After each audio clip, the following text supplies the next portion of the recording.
I'm Brian Mckeon, partner at the JMB FLP.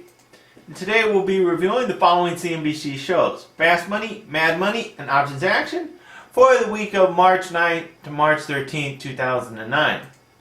Now, I'd like to remind you this is merely a review of the following shows: Fast Money, Mad Money, and Options Action, and only looks at the upside plays in these shows, and not the underlying options used in these calls. And opinions may vary from show to show. Now what we merely do is get an average analyst ranking through these free websites. Now first we look at Fast Money's very own Guy Adami. You can see of all of his upside plays for the week. He had Walmart, Apple, Amgen, Celgene, Gilead, Oracle, and AT&T make it into the buy camp this week.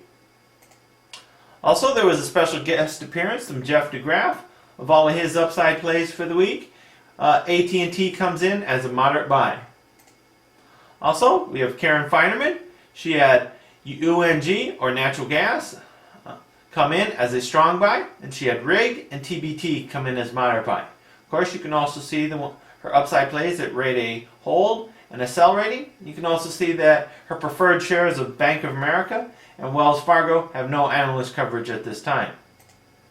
Also, Fast Money had a special guest appearance by Rick Greenfield, and you can see that none of his plays made it into the buy camp this week.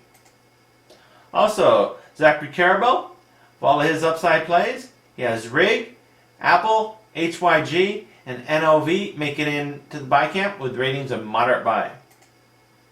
Also, Doug Cass made an appearance on the show, and none of his plays made it into the buy camp this week. Same with John Najarian, none of his things made it in the buy camp this week. As for his brother Pete, he had natural gas and coal, rated strong buys, and he had Apple, Foster Wheeler, TRA, and AT&T come in as moderate buys for the week. Now as for Tim Seymour, he had RIG, Potash, TS, and TSM come in as moderate buys this week. As for Joe Terranova, he had Exxon and Chevron come in as moderate buys this week. As for Carter Worth, none of his stuff made it in the buy camp this week. Now there was also a special guest appearance from Glenn Yang, and you can see all his upside plays for the week, and none of them make it into the buy camp this week. Now, onto the show, Mad Money. All of Kramer's upside plays for the week. ACN rates a strong buy. Then you have Johnson & Johnson, Waste Management, Apple, Cisco, EXC, Foster Wheeler, and Verizon come in as moderate buys for the week. Also, you can see all of Kramer's upside plays for the week that rate a hold, and all of Kramer's upside plays that rate a sell. Now, onto the show, Options Action. You can see of all of Stacy Gilbert's upside play, Moo is the only one to make it into the buy camp with a moderate buy. As for Mike, he has Johnson & Johnson come in as a moderate buy. Then Brian Stutterland, none of his things made it in the buy camp this week. As for Joe Terranova's appearances on Options Action, he had IBM make it into the buy camp this week.